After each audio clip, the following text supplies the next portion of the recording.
Hi, and welcome to another Bible study. Today we are on Genesis 20, and this is all about the consequences of lies, of fears, of assumptions, and also of honest conversations.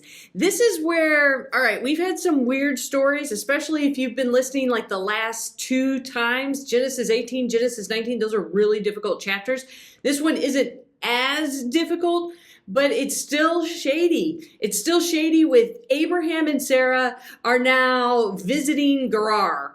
They are off to the city, and the first thing that Abraham seems to need to do is to lie. And so when we're looking at this particular story, you may have gone, wait a minute, didn't I read a version of this already? And the answer is yes. We have a different author for Genesis 20, an author we have not really talked about. This one is attributed to the Elohist tradition, so the E tradition. And the E tradition comes from the word Elohim, which is translated as God. Elohim is actually the plural noun in Hebrew, and its translation as God or gods, because of the plural element, depends upon the way it's used in Hebrew. And E is a useful symbol because it can also represent Ephraim. And so that's important for us to keep in mind, because where the writers of E are most likely, they're in the northern part of Israel, the northern kingdom. At some point, it's going to become the northern part Israel, the southern part Judah. And to recognize this is probably more from the northern writers, whereas a lot of things like the J and the P are coming out of Judah, are coming more from the south. And so the E writer, we get like, all right, northern locals such as Bethel and Shechem are prominent in the work. And E's work is closely associated with J. And so sometimes there's difficulty. Sometimes scholars debate as to whether J and E and how they are separated, how are they together. However, E can be distinguished from J because of the way it talks about humans and God. Right? And we've talked before how J talks about humans and about God. And so E is a little bit different in the way that E talks about humans and God. And again, a difference between J and E. E sometimes offers very rational explanations for the questionable behaviors of the patriarchs. And when we're thinking patriarchs, it's Abraham, Isaac, and Jacob, and the matriarchs like Sarah, Rebecca, Rachel, Leah. So it's kind of interesting because E defends their moral character more so than J, more so than P. And E avoids kind of the type of anthropomorphic descriptions of God that J really likes to use. And E does this by using angels and dreams as the media through which God reveals God's will to humans. So the way God speaks to humans is usually now through a dream, through the messengers, which is a little bit different, because so often with J, even with P, God speaks directly to. And so when we're going, well, why does God speak directly to it here but not there? It's probably because of a different writer. And then another thing that is important in E, which we'll get to when we get to Exodus, is the way that E treats Moses very differently. And this is the exception to, all right, E has God speaking directly to Moses, whereas in Genesis, God is not necessarily exactly speaking directly to anyone. So for E, God's purpose for God's people transcends the royal structures of the Davidic dynasty. So King David, King Solomon, and then Solomon is going to have his kingdom split in half, and you're going to get the north and you're going to get the south, because there's a bit of debate about who should rule once Solomon is out of the picture. And so it's kind of interesting to recognize that, all right, God is more important. And so E is going to highlight how God is more important than the royal structures that David and Solomon put in place. When we're thinking about dating on this, E is closer to the time period of J, and it is the mid-9th century when the Northern Kingdom was the stronger of the two states, and that's really important. So Israel's stronger than Judah, and then that's going to flip, especially as the Northern Kingdom, Israel, is taken into captivity, is no longer by the Assyrians. And that's going to happen about a half century later. After the fall of the Northern Kingdom, that's when we get the E tradition coming in more close contact with the J tradition. And so sometimes we have a JE tradition. In thinking about words that end up being translated here, it's kind of important to know that when you look at verse 12, the Hebrew noun normally translated as father can also mean male ancestor. So just something to kind of keep in mind as going through. Here are some interesting things to note. This Genesis 20 is a classic doublet, a text that provides a different version of the same narrative, right? If you're like, didn't we already read this story about Abraham lying about who Sarah is?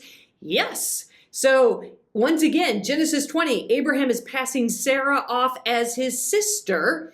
And you can look at that in Genesis 12 if you want to read the other version.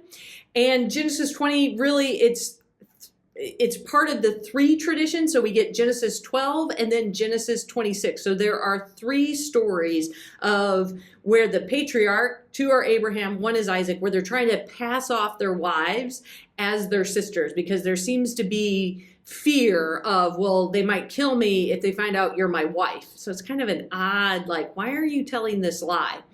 And in Genesis 20, the patriarch is characterized very differently than the Genesis 12 story.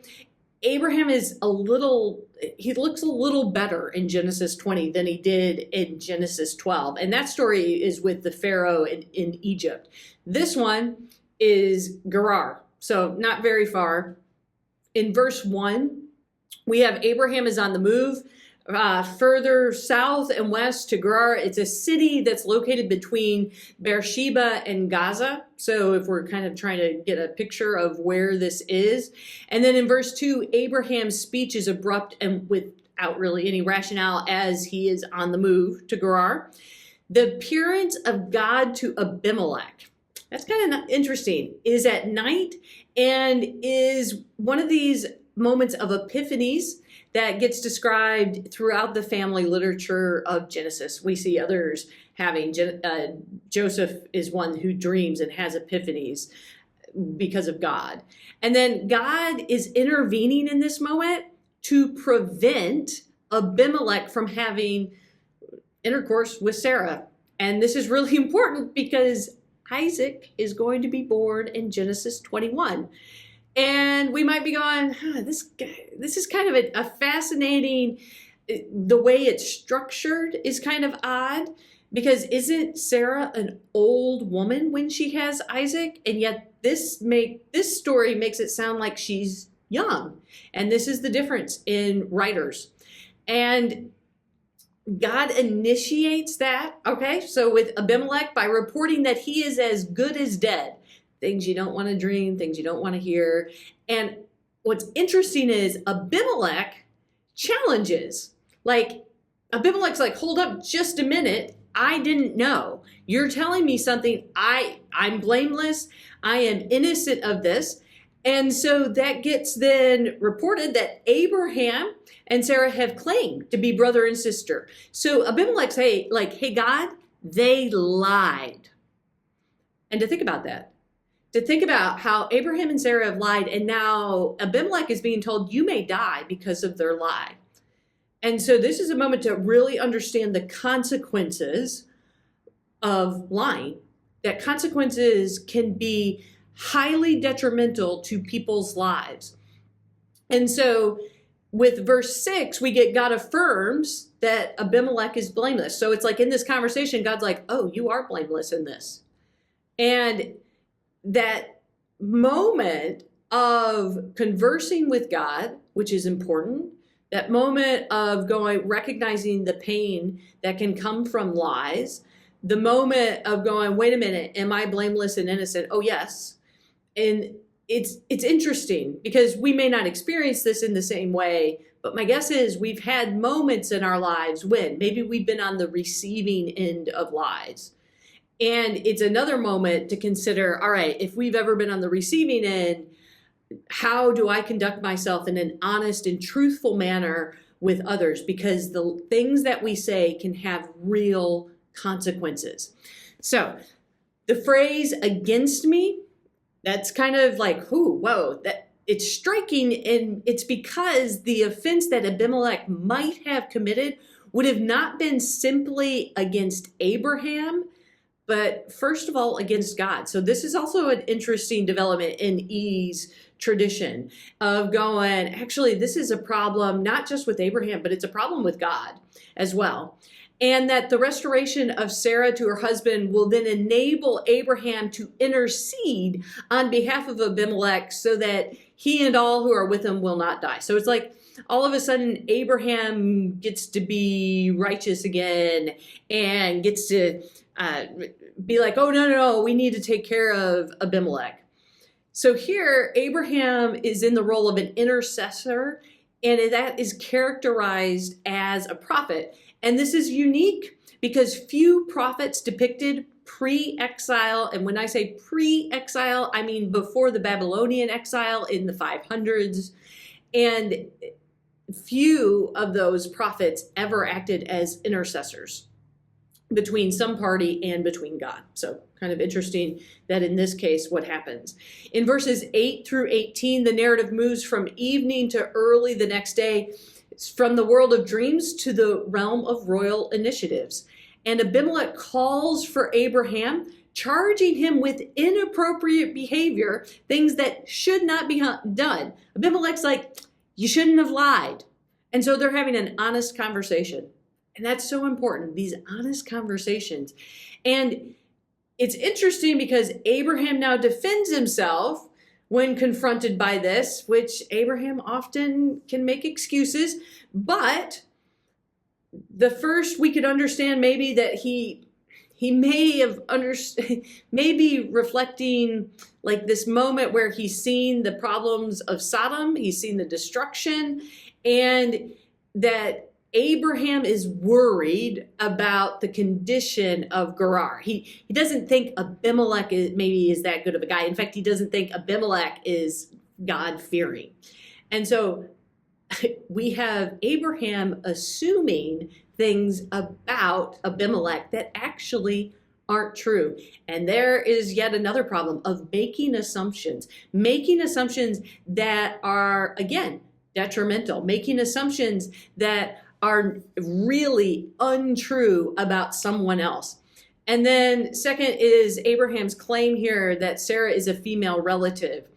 And that whole thing of, okay, you're going to defend yourself because of. So in some ways, what Abraham is doing is he's like, well, it's like a half truth. Yeah. So she really is a female relative. She just also happens to be my wife. And so he's trying to kind of wiggle his way out of it. If we were reading Genesis 12 again, we would see that, no, Abraham just looks really bad because Abraham has lied. So this one is a little less. He's trying to make excuses for, but again, thinking for ourselves of going, man, do we ever make excuses that really, we just need to own up to it. Like life can move forward. We can move forward with others if we will just own up and have those honest conversations and not try to make excuses for why we did or did not do something. And then the phrase fear of God is one way that ancient Israelite writers conceived of proper piety. So that's important because we're like, why do you fear God? Like you shouldn't fear God. Like, why does it say fear God? So they're trying to articulate piety. They're trying to articulate a pious living, a way of orienting themselves to God. And that phrase we find especially in wisdom literature, and that this is actually the only place in Genesis where it appears, and it suggests that the author, E, was influenced by wisdom literature. Abraham thought no one in Gerar fears God, and he is proven wrong. So back to, right, that whole be careful with our assumptions, be careful with the perspective, the stereotypes, the ways that we go to places and meet people, of being very careful with the things that we think. And then, though Genesis 20 does not report Abraham accepting the land, in Genesis 21, he does continue to live in Gerar as an immigrant. So that's kind of interesting. Like, he gets offered land, like Abimelech gives all kinds of stuff, says, I'm going to offer you land, I'm going to give you livestock, I'm going to give you servants. And it never says he accepts it, but in especially the land part, but it seems that he does, since he continues to live there even in 21.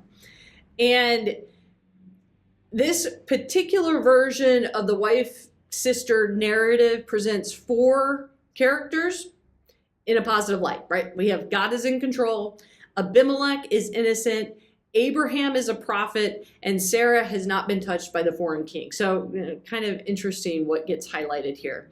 And then what are some things, other things that the story is trying to convey? Well, Abraham apparently learned nothing from his first earlier encounter with Pharaoh. So sometimes it takes a few times for us to learn things. Another is that calling Abraham a prophet here means that he is simply one who is able to communicate between the domain of God and the reality of humans. So that's important for us to understand. A little bit different. Prophets mean different things at different times, but that him as a prophet here means he can just communicate with God and he can communicate with humans. And so then you have to ask, how are you using that, Abraham, that you can communicate with God and you can communicate with humans? Are you using it respectively? Are you using it in a way that shows dignity and care, or are you misusing that? So here it's trying to show that no, he can use it for good.